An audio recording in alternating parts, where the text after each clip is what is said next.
We're going to start today with Joseph Juhnke. I first met Joe at the Augmented Reality event in Santa Clara last year and was just blown away by his integration of augmented reality into real practical use. And we had a conversation after his presentation talking about the integration of augmented reality tied into corporate databases, specifically BIM and PLM, and that led to a number of conversations that have led to this talk. Joe has some really exciting ideas and impressive visuals, and I hope that you will be as blown away as I was. And with that, please give us a warm welcome for Joe.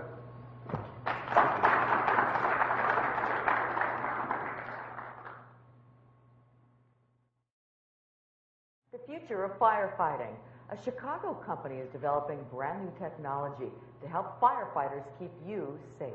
ABC7's Paul Juhnke joins us now with his exclusive report. Paul? Ron and Kathy, you've no doubt seen on football telecasts the first down yard marker that appears and disappears. It's a computer-generated overlay that's an example of what's called augmented reality. The use of that technology goes far beyond sport, and some Chicago high-tech innovators are now working to apply augmented reality to the future of firefighting. It's like going from 0 to 100 miles an hour in a matter of seconds. Time to roll, never entirely sure of what awaits them. There's about 1 million things going through your mind at the same time. For firefighters like those who fought this inferno in Downers Grove last January, the battle is orchestrated chaos. And I've been fully engulfed. Lots of talking. You're going to hear lots of noise. You're going to hear lots of yelling. You're going to hear the lieutenant trying to make sure that his crew is together. Chaotic moments have always been, but modern-day fire science is changing the field of battle. Thermal imaging cameras that can tell where the beast lives and where people may be trapped are now considered vital. In high-rise firefighting, technology can allow on-scene commanders to quickly produce building floor plans, a potential lifesaver. But what if those tools and more were available right inside a firefighter's mask? A heads-up display offers thermal imaging. Another shows what's left in the air pack. Another offers structure layout and firefighter position, which can be constantly updated through GPS, in-helmet cameras, and microprocessors. Think of Tony Stark in Iron Man. It's a 48% power performance. That chest piece was never designed for sustained flight. Keep it posted. That sort of digital readouts that could provide firemen with really helpful information from all the different data sources they have. A Chicago high-tech innovation company called Tanagram is developing an augmented reality firefighter mask with a grant from the Department of Homeland Security. They're already working on similar technology for the military, and when a firefighter in Arizona said, "Why not apply your military work to fire science?" Tanagram said, "Okay." What we're doing is we're building an information system for firemen that unites a lot of disparate tools that they use. It's the ability to superimpose data on top of what you see. The challenge, of course, is providing a stream of valuable, manageable information and not overwhelming a firefighter with bells, whistles, and pictures that distract. It's got to work in a very unfriendly environment, and it's got to be affordable. The possibilities, though, are remarkable. We see the ability to be able to track where the other firefighters are within the buildings. Even though technology is a great thing, we can't get away from the original stuff of knowing what's right and wrong with the smoke, how to read the building, knowing what fire is involved, but GPS inside a building and knowing where the firefighters are is fantastic. In the near term, we're going to see it in first responder circumstances where the cost is worth it, where it's going to save lives. And then in the medium term, you're going to see consumers going, "I want this stuff too." Fire departments don't have big budgets, so Tanagram is being challenged to build a super mask that will cost around $5,000 a piece. The goal is to have the prototype ready by next May. This is the first look at this new fire technology, and yes, we're entitled to question how well it'd work and how much it'd help in the chaos of a blazing inferno. But touch screens used to be a far-out concept. Look at them now. The world changes quickly. It does. Thanks, Paul. So good afternoon. Sorry for the introduction and then the weird transition to the video, but I like to use that document to get people oriented, get you the foundational information on augmented reality. Show of hands, how many people here have heard of augmented reality before this? Okay, so that's good. It's a lot of noise is being made in this area. The challenges that we face, however, have a lot to do with, it's really being used as a toy, as a gimmick, as a marketing piece. So I'm Joseph Juhnke. It's hard to pronounce and doesn't look anything like it. It's a good German name. And I'm the president and CEO of Tanagram Partners. I'm here today to show you some water. And what I mean is, a colleague of mine handed me on my flight out a real thin book by David Foster Wallace, and it was called This is Water. And he starts the book by telling a parable. In that parable, there are two young fish swimming along in a pool of water, whatnot, and an old wise fish swims by and says, "Hey guys, how's the water?" And they kind of keep going, swimming and swimming. And a little bit later, one of the young fish looks at the other one and says, "What's water?" And so I, like David, would never say that I am the old fish. I have a long journey to go. But I am blessed with the opportunity of talking about what we call the digital frontier. And I get to say some things today that are, I think, pretty exciting. Ken Short and I were butting heads last night, and with the discussion of real-time simulation, and I have a thought on that, Ken. I'll get to it when we get there. The interesting things that we're kind of going into in this world is it's really an opportunity for us to superimpose data that has existed for the last 30 years-ish. We've been building two worlds, a virtual world and a real world. And, the Industrial Revolution, all that fun stuff, buildings.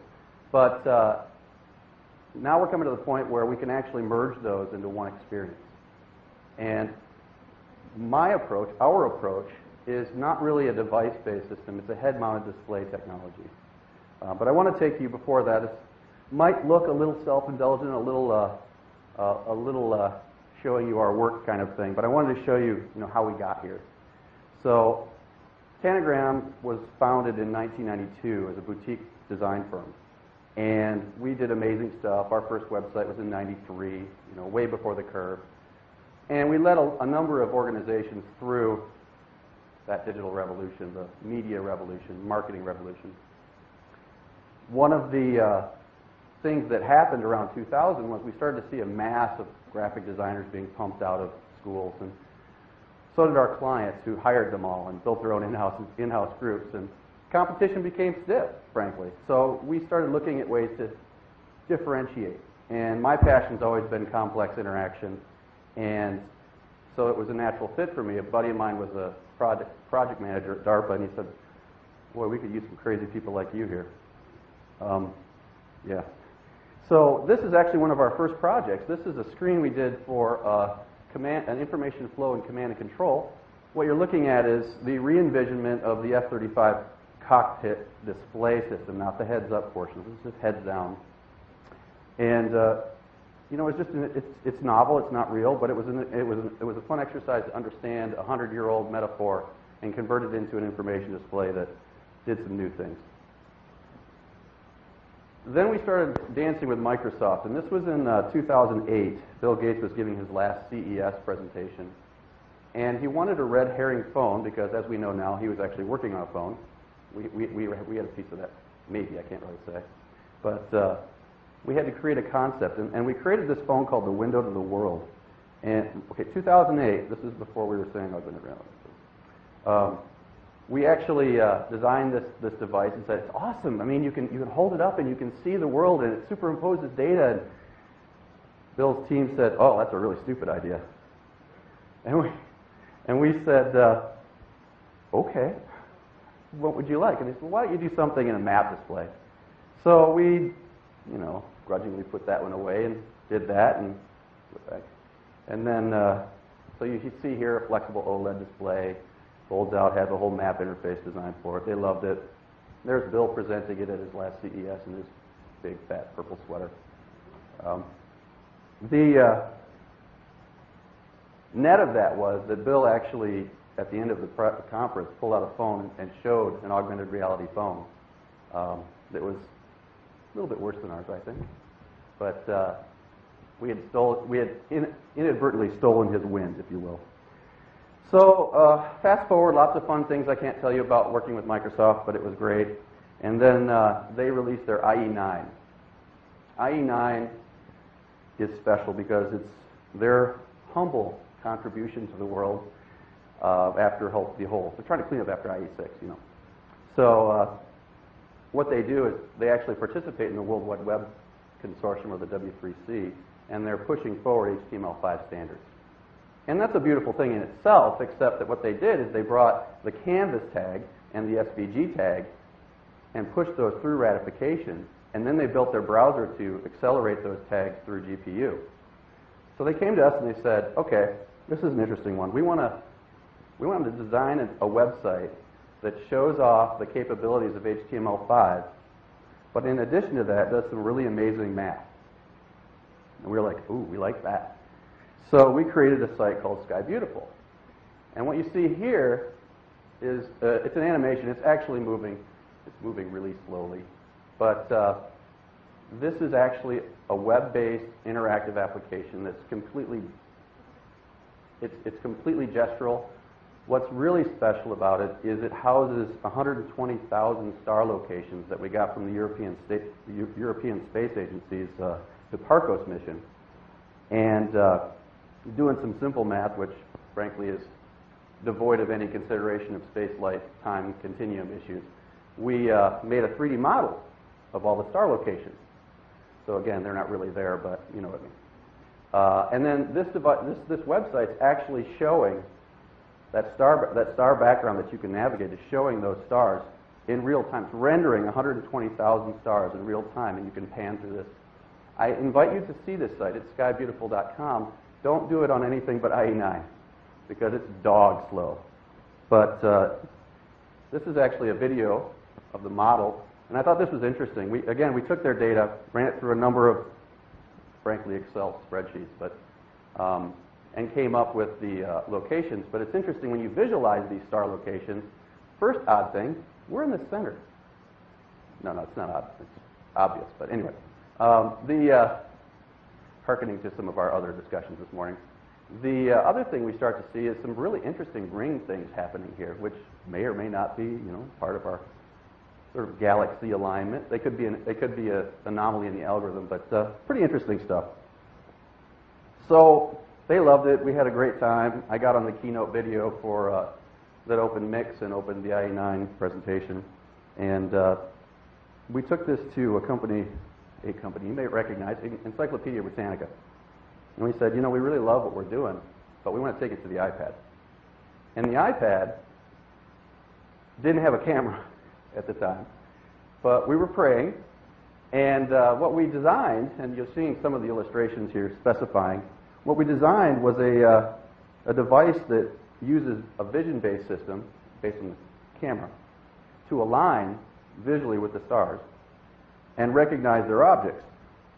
So by pointing it up, yes, I'm going to use the accelerometer, yes, I'm going to use the GPS, but I'm also going to use the vision system through the camera to map to the stars, grab them as waypoints. And this leads into a bigger discussion. So you're taking this model, this virtual model, and you're sort of bringing it into reality. There's been star apps out forever you can hold up and look at the sky. The special thing about this, too, is it actually connects to the telescope, and it'll do that same alignment technology through your iPad, which you can then swipe to control the motors on the telescope. So a much nicer experience. If you've ever played with telescopes, you're not ideal. So that brings us to the promise of augmented reality.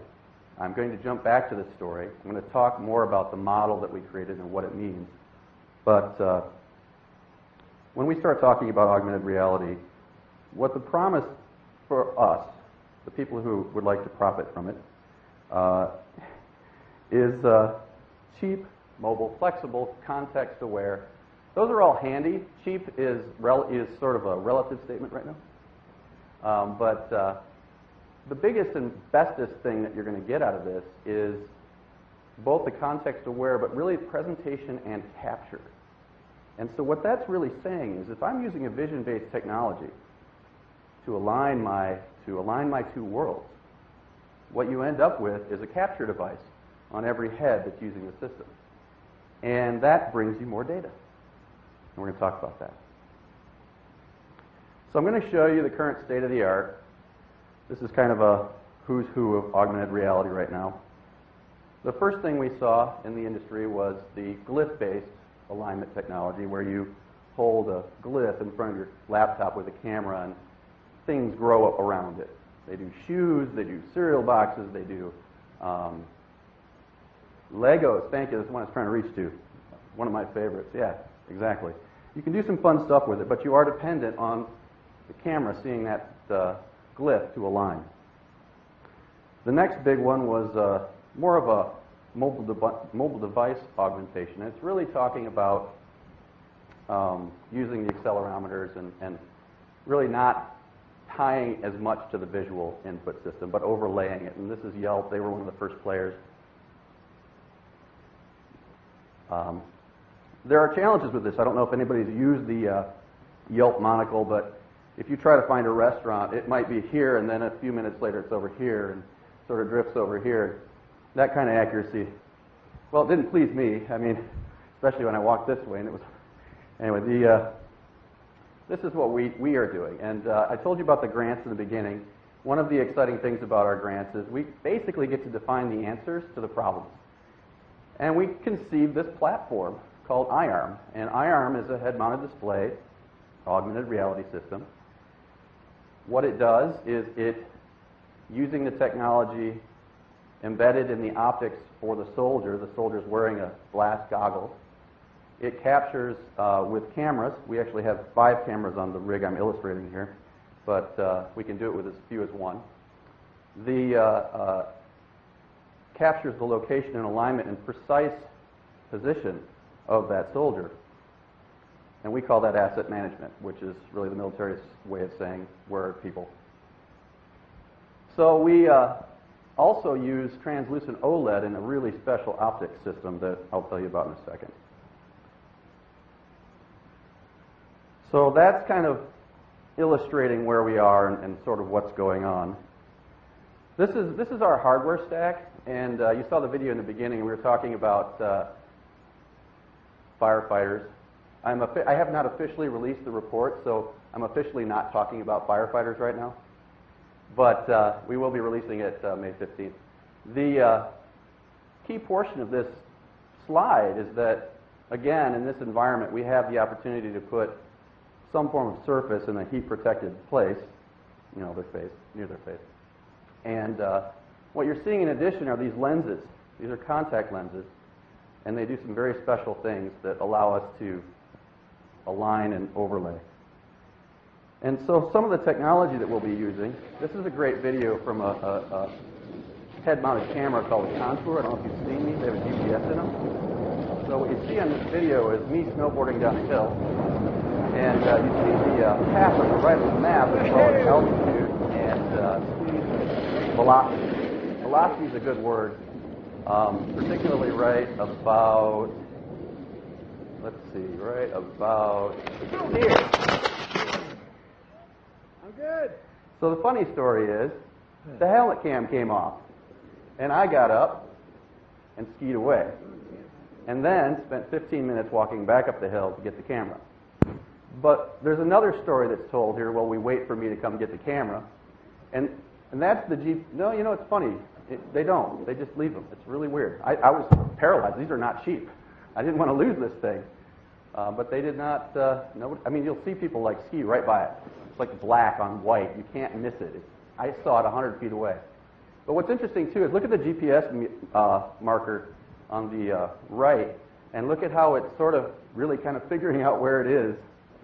And it's clearly not moving, although maybe we are having another earthquake or whatnot. But so it's interesting to me because, that's where the hardware is today. It's a cheap chip in there. I'm sure there's better chips, and the government has better resolution and whatnot. But, not using the optics thing. The things we learned with this camera is that first thing, there's no stagger control, what do they call it, shake control, so you're going to get sick if you watch this for too long.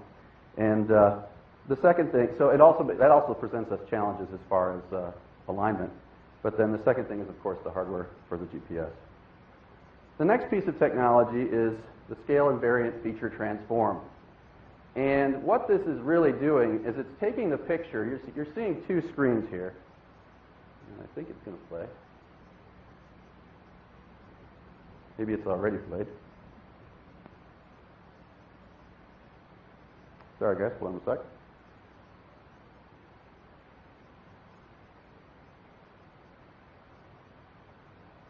I'll give us something more to look at now. Okay, so what you're seeing is a real-time capture of what we call key points. And key points are objects the camera sees that the computer can reference from any scale, any lighting condition, etc. So you see certain things like his eyes are dead locked on. This is not a face recognition technology. It's just that the camera has picked that shape as a marker, a key point, and it's using it in real time to capture. So you know there's two pictures here. The one on the right-hand side is actually a still we grab while we're doing it, just so we can kind of do analysis looking at those features. But the key thing is we're doing this in real time, and that's tricky, and especially if you're using hardware like this, it does it's a little processor intensive. So, okay, so now I have the ability to see key points, and I have the ability to mark them, store them, recall them. But what gets really interesting, and AutoCAD's got a product that does this now, but this was done a while ago. Anyway, what we're doing is we're taking still photography, and we're mashing it into a point cloud cluster. And you're seeing my house rendered with 40 pictures, which isn't that great these days. They do it in a lot less. But and somewhere around 100 million points, which is a lot of data, frankly. But that is an Uber model, and that actually does not reside on our hardware. That resides on the server, where we capture larger systems and ship up. Our delivery system actually ships up lighter weight packages that are compared in real time and used for alignment. So that allows us the scaffolding for what I call pristine registration. We have the ability now to register the virtual world relatively accurately. You're going to see me go in here on the zoom, and you'll see the points in better resolution. Anyway. After that, you start to have to talk about interaction. And I don't really want to carry a keyboard around with me when I'm using my new augmented reality set, so obviously gesture is a big deal. I'm actually showing Sky Beautiful here in a touch surface as an illustration. It's a little bit less relevant because it's a touch surface, but the fact that we can capture movement, capture hands, be able to show things as they move through this environment, and even recognize, well, we call them glyphs, but they're actually like hand signals, like this, or, well, I'm not going to do that one, but you got what I mean. Those shapes can be recognized by the computer and acted upon. So the technology, this is, we like to call this the blue laser. It's always 2 years out, but it's, you're seeing translucent OLED. Once again, Samsung brought it to CES this year, so we're pretty sure it'll be here soon. We've also done a ton of experiments with LCD screens, which obviously have different refresh issues and need a different lighting system, but are wonderfully clear if you tear them apart. We've been tearing apart photo frames, get a really nice LCD screens. Anyway, and then this is the magic behind the magic. This is a contact developed by a company called Innovega. It's been FDA approved for testing, and they're going through the program right now of getting it market tested and available to consumers. And what it does is some pretty special things. It has a series of very, very small metal pieces. They're really like RFID chips in them. And they give us passive eye tracking. So you move your eye, we know it because our sensor sees the RFID chips move. In addition to that, it allows you to see two focal planes. You can see something that's a half inch from your face, like a pair of glasses, and anything else you're looking at. So with that magic, we can bring you head-mounted augmented reality before the the rest of the people, I think, who've been struggling with just a single pair of glasses that use lenses and lasers. And my favorite is the one where they bounce lasers off my retina. Yeah, you can do that to me. So there's a lot of exciting technology out there. There are some limitations right now. We do have to worry about some schedules, but they're lining up. We think we're going to have FDA market approval for the lenses in the next end of next year. So this is a quick tour of some of the capabilities of augmented reality through the presentation I gave at ARE and our iArm platform. This platform was designed for military foot soldiers and as a collaboration platform. I think collaboration is probably a dirty word. Chris Walker was telling me not to use the word collaboration anymore. Anyway, I'm learning all sorts of things today. So we did the announcement, and as Brad said, it was picked up and got a lot of attention. New York Times and Gizmodo said that we were going to create the Terminator. And just so you know, we actually are the build the shields kind of guy, not the build the bullets kind of guy. There's people out there that do the bullets. We just like the shield part. Back to this guy. So some of the things I didn't talk about. You've probably played around with a voice recognition system and been as frustrated as I have in using that to control your word processor or whatever. But what we do at Tanagram is we look at the lowest ability, the lowest possible useful situation. And single word stuff works pretty good. If I yell, stop, it'll pick that up relatively accurately. It runs into it when I say, please stop the computer and do this activity now. It has a hard time with that. So voice recognition is a big piece of our control system, as well as what I told you, the gesture control. And again, this is a vision-based system, so we have camera input for that. The processing unit likely going to be something, I'm actually forgetting. No, it's not going to be an iPad. It's holding up the iPad. It's too big. It doesn't fit. The technology that Apple's rolling out, a lot of people in Japan are using it right now. It's the one where you can near-field Bluetooth sync. There's likely we're going to be going in that direction as well. We also have the ability, in that lens, the camera set, we had ultraviolet and infrared capable cameras, so they were off visual access, and I'll show you more about that in a second. So I need to give you a quick narrative of this slide metaphor. You're seeing two pictures right here, clearly. On the left-hand side, you're seeing what the world sees. A bunch of soldiers standing in a circle. And on the right-hand side, you're seeing a 3D model of the terrain, the mission, and even the risks in that mission that have been documented in previous missions. And what's really exciting about this is it's a 3D model that you all see from different perspectives. So as you go around it, everybody's seeing the same model, but they can enjoy the different perspectives and really enjoy it in a context that is a little bit more physical feeling. This is a technique that we call station presentation, and what that means is it sticks to the ground, it stays where it's put, it doesn't float or persist or bobble in your face. And then when you're in the field, because we have that really, really, really accurate position of every soldier wearing the gear, we could paint them blue like Halo. And yes, we did steal from the video game world. We stole lots. Popping their call signs. You can see here we've got the map display running. You're looking to the goggles clearly.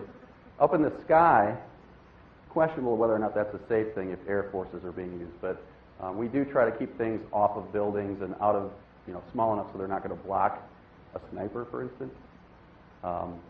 We sometimes present on the ground if it's not an area where we're worried about IEDs. But it's really powerful if you see somebody who's glowing blue, and in the military, blue is friendly, so don't shoot the blue guys. This is an example of gesture control. This is actually, what I've done here is, what the user has done here is they've taken their fingers and made that little photo frame square shape, stretched it out, and that's the command to draw a control interface. And in this particular paradigm, we use maps, and they have the ability to lock that to one of their hands and really allow them to navigate through buildings and see things that they weren't able to see before. It'll stay on their hand until they shake it off. How about that for a metaphor for control, right? We also have the get the fuck out of the way command. So that means clear my screen because you're bugging me, right? So how many times have you wanted that command? This is an interesting hybrid. We have the ability to draw on the world. And what you're seeing here is because this is a MONE, a millions of eyes network, they've stationed a member of their team up on a rooftop so he can see from different perspectives, and they can have a more refined view of what the soldiers, or what they're encountering.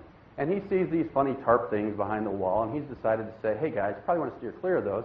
So as he paints that with his finger, the guys are seeing that painted in real time on that wall from their perspective point. This is a good example of, hey, you probably don't want to be standing around here anymore. And so there's a couple cool messages going on here. One is those red windows are highlighted because they have a sniper targeted there, and apparently he has more than a rifle. He has something that shoots bigger bullets that explode. And the crosshairs are indicating a tank has been targeted to that building, so you don't want to be standing under it right now. Again, all for the soldiers and nobody else to view. This is a command center. We call him a COP. Actually, the display is a COP. It's a common operational picture. But what's exciting about this is, in addition to using a surface display technology, we're using our headsets to present video inputs from the different soldiers. And in this case, we're doing a hurt locker kind of thing where the woman's shouting with a cell phone and they don't know if she's good or bad. And so she's being highlighted with a we don't know, and they're piping this information to a linguist who knows the regional dialects, which they've been trying to teach our soldiers for a long time, but, you know, I've 42 years here, and I still don't know English, so, you know, I'm good luck with that. What this is actually showing is that we're creating a world that becomes our own documents. And these highlighted windows are aged descriptions of where bad guys have been peeking out in the past. So Soldier Squeaky here is going into a domain where he knows, hey, you know, if people have been there before, I'm going to keep an extra eye out there to make sure they don't go shooting bullets at me. And that kind of walks through some of the metaphors we're dealing with. And I've got 40 more slides on that. If you guys want to see them, I'd be happy to. I don't have time today. But let's talk about head-mounted display augmented reality. This is a video from some recent work showing our Dexstar single hand control for firefighters. Oh, I'm sorry, men who like yellow coats. And what you're seeing here is a radio broadcast coming over, and it's a real simple system. It's a way to communicate very quickly with different people. And in this case, you're actually seeing that soldier viewing another, man with yellow coat, looking at another man with yellow coat's view, where he's found a burning thing. And he's dealing with that, kind of walking through that, and you feel assured that now you've found the source of whatever problem could be happening. Again, big. The next piece is obviously contamination detection, and one of the things that I really want to highlight about this particular domain is what I've shown you is just, it's attached to a hand. But we embed data, and I have a longer video, it's about 15 minutes long, that shows the entire application. But it embeds data in the entire environment. And firefighters, men with yellow coats, often walk into rooms with lots of particulates in the air and very few lights, so often see nothing. And this is a real opportunity for us to use our system in cohorts with a BIM modeling system to provide the outlines of the walls, locations of gas mains, hazardous chemicals, really a lot of the value filtered down. I mean, this is insane. There's so much here. And this is a fraction of what this model probably contains. By the way, I got this model off of Google, so I have no idea what I'm talking about. Just did a search. Oh, that was pretty. So room layout, hazardous substances, and like I said, dealing with the environmental cues, as well as flight path, egress path. So right now, men with yellow coats have to walk into a building following a hose in the dark. And if they drop that hose, they're screwed. They have to bend down and try to find it amongst all the other crap that's probably down there. And then they have to follow that back out. Well, we actually can paint that path in real time as they track through our system. So they can follow their own breadcrumb trail, or they can go to an emergency out at point. What you're seeing here is a series of illustrations that I'm going to say are blatantly ignorant. And so I'm saying that because these are ideas. You guys are the smart guys. We're the dreamers. And we're just saying there's a lot of really cool potential out here.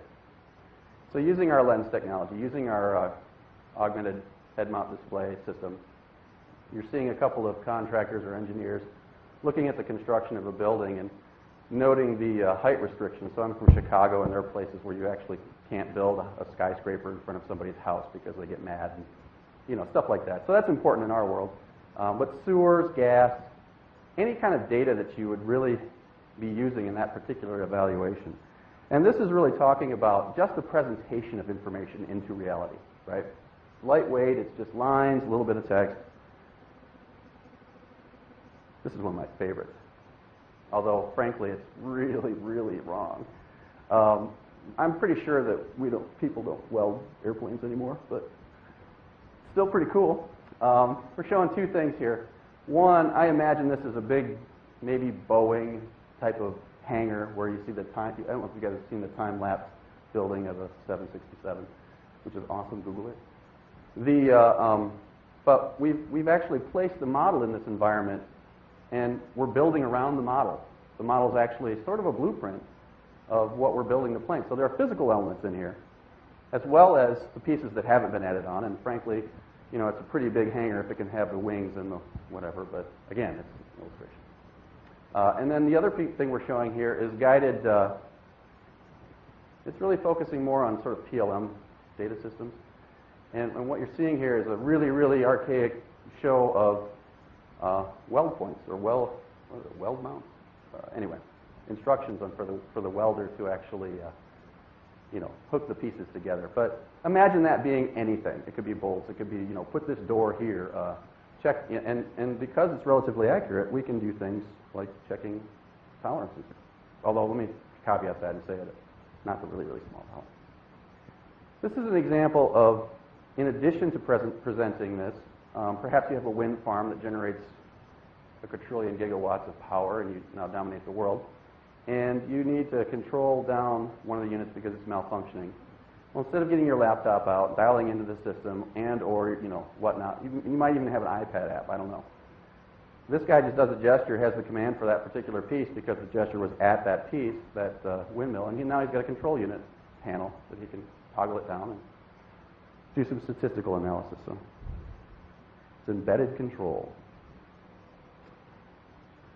So then things start to get interesting, and this is where I get pretty excited, specifically because I tell this to my clients. My dad told this to me when I was a kid. He said, "Son, if you have money, it ought to be making money."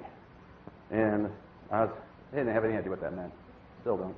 But what it means, I think, is that if you've got money, then it should be generating more money through interest or investments or whatnot. Similarly, data. I tell my clients, whoever at the end of the game, whoever has the data wins. The data is the thing that's valuable these days. And so building data systems that actually grow themselves is a really interesting concept to me. And I call it living data, but I'm sure it's got a billion names that are probably more appropriate. But this is an example of an operatory. And inside the sterile field, there are people out there doing digital information systems in the sterile field, but they're computer monitors and they're always in the way. And this is all, you can just swipe it out of your way if it's in your face. But you're seeing an overlay of some form of scanning and giving him an idea of, I probably don't want to hit that iliac artery. And here's the incision path. What's special about this incision path is that guy's actually not the surgeon. It's the guy in the window, the guy who's in charge. He's actually watching through his lenses, his cameras, and indicating where to go and whatnot. So really going to happen? We are talking about it. We're talking about remote medical assistance. In addition, the ability to bring up media, like an endoscopic exploration on the spot, is pretty valuable. I mean, we see it now. We know it's a good thing. So he's got an endoscopic video sitting up there that's skewed to play so you can understand. He's got the heart rate associated with the heart, etc. I'm waiting for you guys to just lambaste me after I get done here. All right, so then this one's the one that curls Ken's toes. And the reason is because what I'm showing is an on-site forensic analysis. So this is a hydraulic unit that's failed miserably. And I don't know if they fail that way, but it looks like it's failed. So what they got is based on what they're seeing and comparison against a whole bunch of other similar situations and perhaps a semi-real-time structural analysis, we can determine maybe the sort of forces that cause the damage and do some diagnosing right there. You know, maybe Billy Bob drove the dump truck into a ditch or something. I don't know.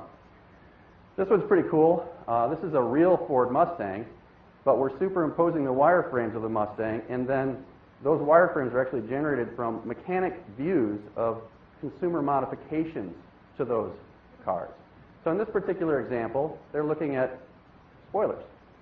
And you can see that the models that they can sort of carousel through on the display show the different sort of spoilers that people have attached. There's a couple cool things here. This is really just touching on it, and that is in user-centered design, we learn more by looking at how people bastardize our product than actually, you know, trying to figure out how to make it right. And what I mean is, Don Norman tells a story about doing this medical cart that he designed.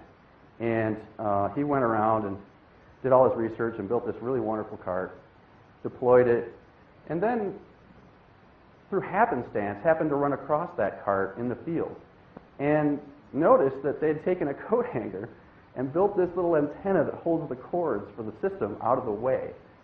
And he thought, oh, that's interesting. And then he started to see more and more of them. And now you've got, you know, a little user-centered study going on, and there's a hack, and he incorporated that into the design, and it went through the life cycle. The thing that's happening here in this picture as well that might curl a few people's toes is we are doing a aerodynamic analysis, sort of in real time.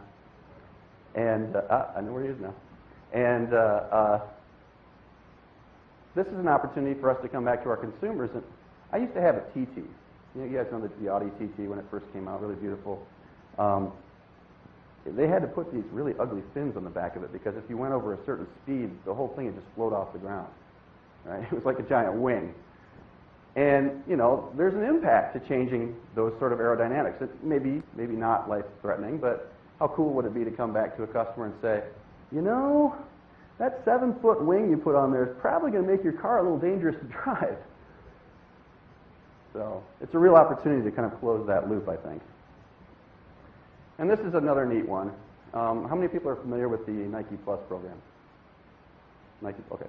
Anyway, you run around, you have your iPod on your arm, and it tracks your path, your speed, your all sorts of exciting things. It's relatively low-fi, but it's really cool. But it also uploads its data into a big system that's part of their ecology. It's a little portal site. But what if they were to offer a deal for John McNabb that after his shoes wore out, to send them back to him for a Benny discount on something, you know? So they get his shoes back after he's run with them for their lifetime. And what you're seeing here is a structural analysis of the wear points on the shoe compared to the profile, which John McNabb matches at 98.2% with 120 other results of similar wear. And now you can start to look at the performance of your application. And okay, I'm waiting for the land-based thing on this one, but you know, really what we're looking at is the ability to take that data back into the system and refine our product. So the end game here is really, how do we embed this data? How do we have something that's really exciting that can actually make business run smoother versus, you know, I like to talk a little bit about email. It doesn't make our lives any easier. If anything, we spend more time pumping through menus than we ever did, and it's sort of ridiculous. Good technology should be invisible. It should assist you when you need assistance and otherwise get the hell out of the way. And that's really what we're looking to build. We're on a program. Several of our grants are, fingers crossed, going phase 2. So we're actually going to have the hardware in place here shortly and be able to show a whole bunch of exciting things very soon. So I set this up so that we could have some time to ask questions and land-based me. And that's now. Thank you. So I've stunned you all. Oh, I see a hand. I'm Rajiv from 3D Systems. Just one question is, all the data that you can show through the headset and whatnot, do you think predominantly it's going to dominate through 3D data or 2D data? Because most of the things you can do 2D to and 3D to, and in your view, what are the trends you see? Is 3D data going to capture most of these applications, or is it 2D data? So that's a great question. Both. Or how about yes? The answer is it really depends on the need. We have, I didn't really go into it super deeply, but I talked about the station, the concept where things stick in the world. We have a couple other concepts. There's persistent view. In other words, if you turn this way, it's always there. It's like the oxygen gauge for the guys with the yellow coats. And you have the ability using gesture to move those, maybe not that particular object, but you would have the ability to move those to different locations, including the in-between station and persistent view, which is sort of an orbiting view. So I could position data here and not really see it unless I looked right there. So there's sort of that piece there. So that opens up, okay, so is it a 2D screen? We've been trained pretty well. We know 2D. So every time somebody says, I've got this brand new interface, the first thing I wonder is, okay, is it going to have windows, icons, mice, and pointers, which is the WIMPs acronym, because that's what we know. So some of it's going to show up that way, but if we can embed it, one of the apps that I want to build, I've got parts of it, but not all of it, that I want to build is a graffiti app that lets me paint on walls. I want to make a giant octopus hanging from what used to be called the Sears Tower. And you know, that's just an artistic expression, but it could be dimensional. It could be just embedded on the side of the building. What I get really excited about is using the augmented platform to model. Because to me, your hands are something you're born with. And you know, you've been trained for a while on how to use them. And so if you have the opportunity to manipulate something in a physical space, it may not be physical and you may not be able to touch it, but it sure is a hell of a lot closer than looking at, you know, a flat screen that's a trace of an object in sort of 3D to your eye, and that you're controlling from a mouse over here that has to go around. You know what I'm saying? I mean, how do we live with this? I don't know. But yeah, so I hope that answers your question.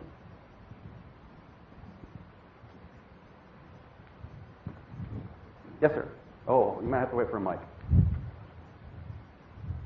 Sorry.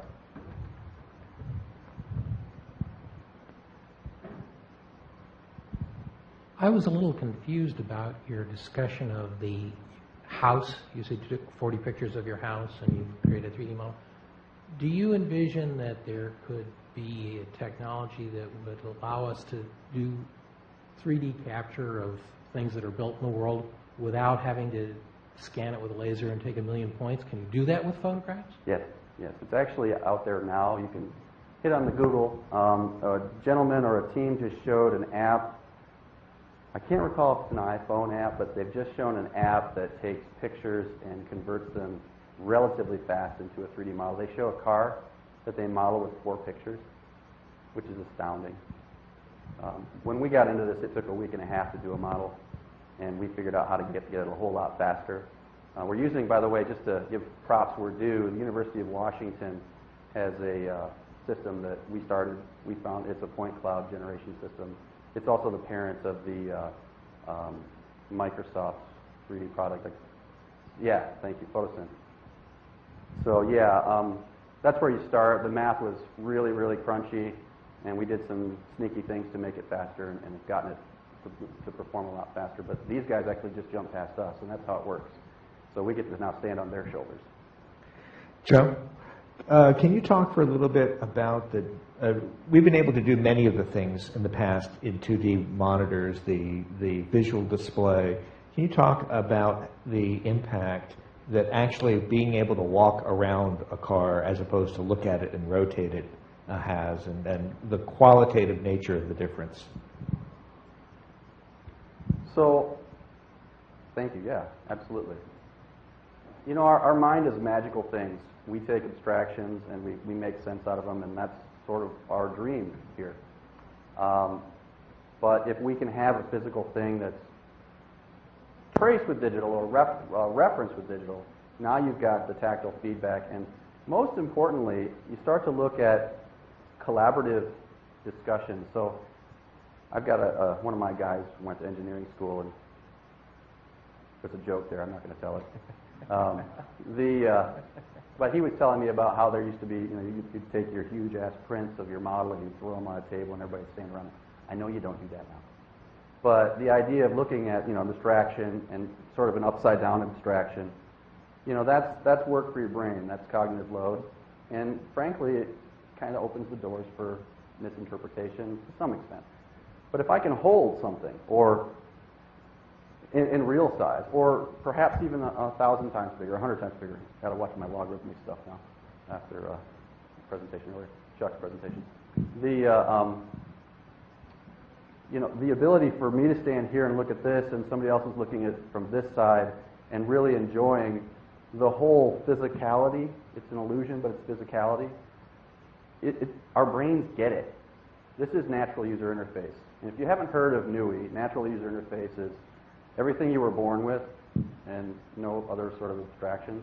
That's kind of the pristine goal. I don't know if we're going to get quite there, but you get it. I'm waiting for somebody to come up with an AR menu system. It's going to kill me. But anyway, yeah, the opportunity to really be able to touch these things. And what if you can modify those touches? You've got 3D printers that do some pretty amazing things, but they're getting faster and cheaper. I've got a MakerBot. It's about $1,000. It prints 40 centimeter by 40 centimeter plastic objects, like basically a hot glue gun that's on a PLC, sort of. But we're looking at the generation where the physical things can be made faster and faster. And what if we get to a point where I can mount something on this print and it can modify it as I modify it, and oh wow, I'm making things in real time. It's like play. Does that answer it? We have time for one more question. All right, you two in the ring. Whoever wins gets the question. Go ahead. Okay, we're going to sneak two in, so ask fast and I'll talk. You have to walk fast. Several years ago, approximately about 10 years ago, I'm sure you heard of the cave. Okay. Daimler-Benz, I saw, was able to experience that in Ulm, Germany. And at the time, they were designing the interior of the Airbus.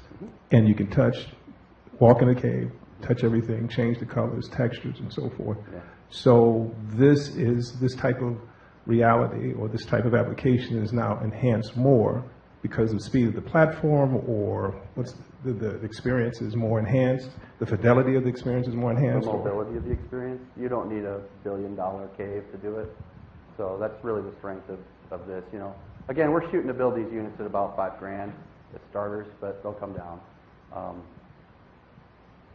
They'll have limited functionality at that price, clearly. But yeah, that's significantly less than a cave. Yeah. Grab in the mic real quick. Yeah, shoot. No, you. So I've got a real quick question. Excellent.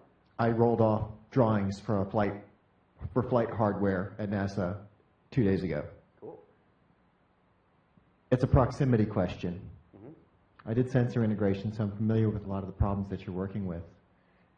When you fell on your snowboard, the integration error. Yeah. So how on those sensors? So I'm looking. You've got the glyphs. You've got the camera. You've got the solid modeling. We can play sneaky things with the math to trick the geometry. Mike's got an awesome piece of software that can help you with that.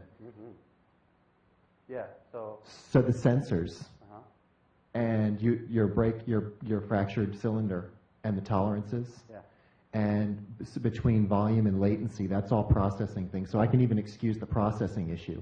Oh, so you're almost getting to a land base, but they're like, yeah. How far are we on the sensors? And because that to get a real overlay, you got to be there, and you got to be there now.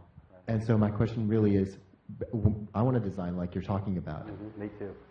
I want the Iron Man. Hands. Who wants to do it that way? Yay! How far are we on the sensors? We're pretty close. So I'm going to say pretty because we're finding the right balance of key point capture versus alignment. So what's beautiful about so again, the sensors, he's saying sensors, I'm saying cameras. It's a sensor. The cameras right now, first thing, we're cheating because we had two. We get instant math on that, right? I mean, it's like a free gimme. The second thing is we can do it with one, by the way, but two is even better, faster. What we're looking at is the key point, the count on the key point. So I can get billions of key points, but it takes me a little bit of time, a little bit more time to get them for alignment. The system actually does some pretty nice interpolation. I'm not happy with drift right now, but we're getting close. So it's exciting. I would say timeline-wise, I'll give you a couple timelines, but the timeline for the system to be designed is about a year. We're about a year out to have everything where I feel like it's ready to start testing and playing with. The contact lenses will be FDA certified or FDA approved for consumers end of next year, so that sinks in. And we're testing on displays that are kind of winky right now. They're sort of ugly and hacked, and you thought the Vuzix glasses were gross. You got to see what we play with.